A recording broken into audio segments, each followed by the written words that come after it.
الرحیم السلام علیکم۔ امید ہے آپ سب خیریت سے ہیں۔ آج میں زکوٰۃ کا چوتھا سوال، زکوٰۃ ادا نہ کرنے والوں کو قرآن کریم نے کیا وعید سنائی ہے، اس کی وضاحت کروں گی۔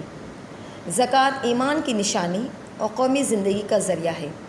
سلطنت کے استحکام، انسانی فلاح اور اسلامی تہذیب و تمدن کی بقا اور ترقی کا سب سے بڑا سبب ہے۔ یہ باہمی ہمدردی اور اخوت کا ذریعہ ہے۔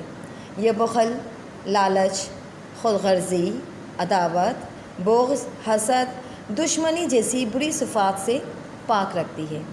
یہ ایک ایسی عبادت ہے جس سے صاحب حیثیت یعنی صاحب نصاب مسلمانوں کو کسی بھی شکل میں چھٹکارا نہیں ہے۔ قرآن مجید میں کم از کم 32 مقامات پر نماز اور زکوٰۃ کا ذکر ساتھ ساتھ کیا گیا ہے۔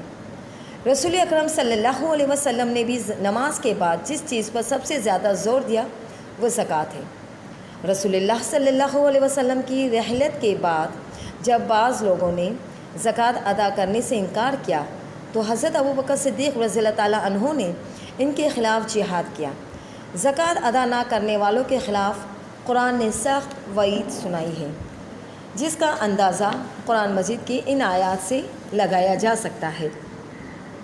سورۃ توبہ کی آیت 34 و 35 میں زکوٰۃ ادا نہ کرنے والوں کے بارے میں ارشاد باری تعالیٰ ہے کہ جو لوگ سونا اور چاندی جمع کر کے رکھتے ہیں اور اللہ کی راہ میں خرچ نہیں کرتے، انہیں دردناک عذاب کی خبر سنا دیجیے۔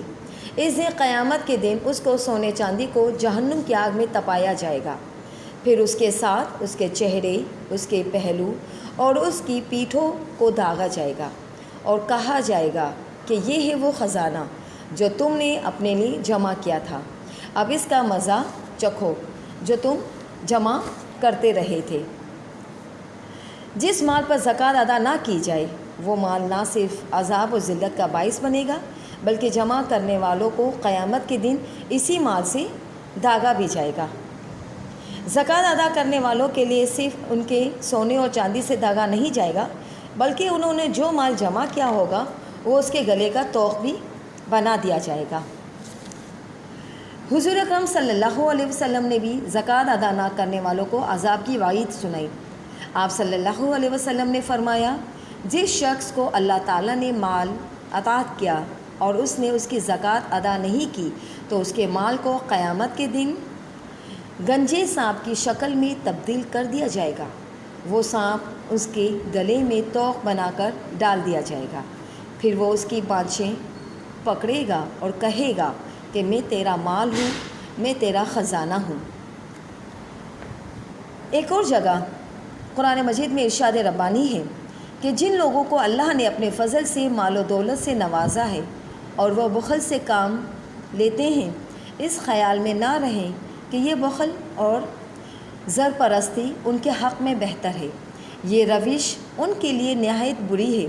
وہ اپنی کنجوسی سے جو کچھ جمع کر رہے ہیں وہی قیامت کے دن اس کے گلے کا طوق بنا کر ڈالا جائے گا۔ تو اس طریقے سے گویا زکوٰۃ کی عدم ادائیگی پر قرآن نے جو سخت ترین وعید سنائی ہے، اس کا تقاضا ہے کہ ہر صاحب نصاب شخص کو اللہ کی رضا اور اپنی مغفرت اور نجات کے لیے دین اسلام کے اس اہم فریضے کو پابندی سے ادا کرنا چاہیے۔